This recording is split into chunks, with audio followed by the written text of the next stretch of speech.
സഹകരണ ബാങ്കുകൾ വഴി വായ്പ എടുത്ത ചെറുകിട കർഷകർക്ക് ആശ്വാസമായി കടം എഴുതിത്തള്ളാൻ ഉത്തരവിട്ട് തമിഴ്നാട് മുഖ്യമന്ത്രി വിജയ്. മുഖ്യമന്ത്രി പങ്കെടുത്ത ഉന്നതതല അവലോകന യോഗത്തിന് ശേഷമാണ് ഇളവുകൾ പ്രഖ്യാപിച്ചത്.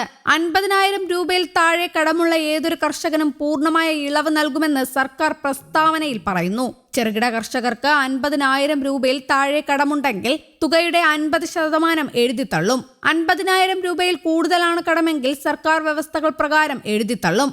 50,001 മുതൽ 60,000 രൂപ വരെ വായ്പയുള്ളവർക്ക് 40,000 രൂപയും 60,001 മുതൽ 70,000 രൂപ വരെ വായ്പയുള്ളവർക്ക് 30,000 രൂപയും ഇളവ് ലഭിക്കും. 70,001 രൂപ മുതൽ 80,000 രൂപ വരെ വായ്പയുള്ള കർഷകർക്ക് 20,000 രൂപ ഇളവ് ലഭിക്കും. 80,001 രൂപ മുതൽ 1 ലക്ഷം രൂപ വരെയുള്ള വായ്പകൾക്ക് 10,000 രൂപയും 1 ലക്ഷം രൂപയിൽ കൂടുതലുള്ള വിള വായ്പയുള്ളവർക്ക് 5,000 രൂപയും എഴുതിത്തള്ളും.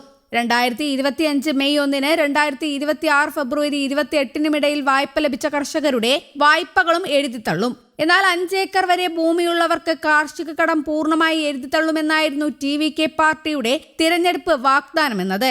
എന്നാൽ ഇപ്പോഴത്തെ പ്രഖ്യാപനം അതിന് വിരുദ്ധമാണെന്ന് കാണിച്ച് കർഷകർ ഇതിൽ അതൃപ്തി പ്രകടിപ്പിച്ചിട്ടുണ്ടെങ്കിലും ഈ വിഷയത്തിൽ പാർട്ടി ഇതുവരെ പ്രതികരണമൊന്നും നടത്തിയിട്ടില്ല. ഇതുകൂടാതെ പുതുതായി റിലീസ് ചെയ്ത തമിഴ് സിനിമകൾ ഒരു ദിവസം 5 പ്രദർശനങ്ങൾ നടത്താനും അനുമതി നൽകി. റിലീസ് ചെയ്തതിന് ശേഷമുള്ള ഒരാഴ്ചത്തേക്കാണ് അനുമതി.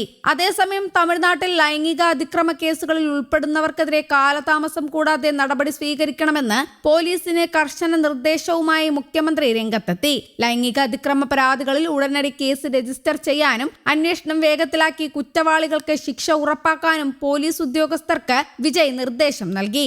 ലൈംഗിക അതിക്രമ കേസുകളുടെ വിചാരണ നടപടികൾ വേഗത്തിലാക്കണമെന്ന് വിജയ് അഡ്വക്കേറ്റ് ജനറലിനോട് ആവശ്യപ്പെട്ടു.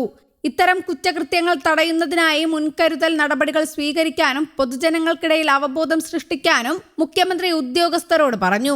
കുറ്റവാളികൾക്ക് അർഹമായ ശിക്ഷ ലഭിക്കുന്നുണ്ടെന്ന് ഉറപ്പുവരുത്തുന്നത് മറ്റുള്ളവർക്ക് ഒരു മുന്നറിയിപ്പായി മാറണമെന്നും മുഖ്യമന്ത്രി കൂട്ടിച്ചേർത്തു.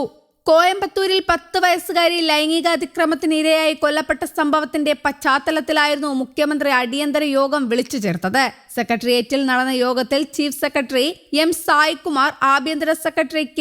മണിവസൻ, അഡ്വക്കേറ്റ് ജനറൽ വിജയ് നാരായൺ, സാമൂഹിക ക്ഷേമ വനിതാ ശിശുവികസന വകുപ്പ് സെക്രട്ടറി മറിയം പല്ലവി ബൽദേവ്, DGP സന്ദീപ് റോയ് റാത്തോഡ് തുടങ്ങിയ ഉദ്യോഗസ്ഥർ പങ്കെടുത്തു. അതേസമയം തിരഞ്ഞെടുപ്പിലെ പരാജയത്തിന് പിന്നാലെ ആഭ്യന്തര കലഹം രൂക്ഷമായ AIADMKക്ക് പുതിയ തിരിച്ചടി. അവരുടെ 3 വിമത MLA-മാർ പാർട്ടിയിൽ നിന്ന് രാജിവെച്ച് ഭരണകക്ഷിയായ മുഖ്യമന്ത്രി വിജയ് നയിക്കുന്ന TVKയിൽ ചേർന്നു.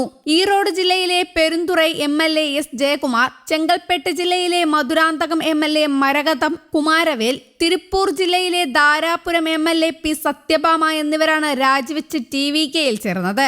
മൂവരും തമിഴ്നാട് നിയമസഭാ സ്പീക്കർ JCD പ്രഭാകറിന് രാജി സമർപ്പിച്ചു. കഴിഞ്ഞ നിയമസഭാ തെരഞ്ഞെടുപ്പിൽ 108 സീറ്റുകൾ നേടി ഏറ്റവും വലിയ ഒറ്റകക്ഷിയായാണ് വിജയുടെ TVK അധികാരത്തിൽ വന്നത്. ഭൂരിപക്ഷത്തിന് ആവശ്യമായ സീറ്റുകൾ ഇല്ലാതിരുന്നതിനാൽ കോൺഗ്രസ്, IUML, VCK, ഇടത് പാർട്ടികൾ എന്നിവരുടെ പിന്തുണയോടെയാണ് TVK സർക്കാർ രൂപീകരിച്ചത്. പിന്നീട് AIADMKയിലെ വിമത വിഭാഗവും സർക്കാരിന് പിന്തുണ നൽകുകയായിരുന്നു. CV ഷൺമുഖത്തിന്റെ നേതൃത്വത്തിലുള്ള 25 MLA-മാരാണ് വിജയ് സർക്കാരിന് പിന്തുണ നൽകിയിരുന്നത്. മെയ് 13-ന് നടന്ന വിശ്വാസ വോട്ടെടുപ്പിൽ ഇവർ TVKയ്ക്ക് അനുകൂലമായി വോട്ട് ചെയ്തു. എങ്കിലും വിമത വിഭാഗത്തിലുണ്ടായിരുന്ന 5 MLA-മാർ തിരികെ എടപ്പാടി പളനിസ്വാമി പക്ഷത്തേക്ക് മടങ്ങിപ്പോയി. ഇതോടെ പളനിസ്വാമിക്കൊപ്പമുള്ള MLA-മാരുടെ എണ്ണം 27 ഉയർന്നു. വിമത AIADMK നേതാക്കൾക്ക് പുതിയ മന്ത്രിസഭയിൽ സ്ഥാനങ്ങളൊന്നും നൽകിയിട്ടില്ല. AIADMK നേതാവ് SP വേലുമണി വ്യക്തമാക്കിയത് തങ്ങൾക്ക് മന്ത്രിസ്ഥാനങ്ങളിൽ താൽപര്യമില്ലെന്നും പാർട്ടി പിളർത്താൻ ഉദ്ദേശിക്കുന്നില്ല എന്നുമാണ്. മുൻ മുഖ്യമന്ത്രി ജയലളിതയുടെ അമ്മഭരണം തിരികെ കൊണ്ടുവരാനാണ് തങ്ങൾ ആഗ്രഹിക്കുന്നതെന്നും അദ്ദേഹം പറഞ്ഞിരുന്നു. News desk, Kerala Kaumudi.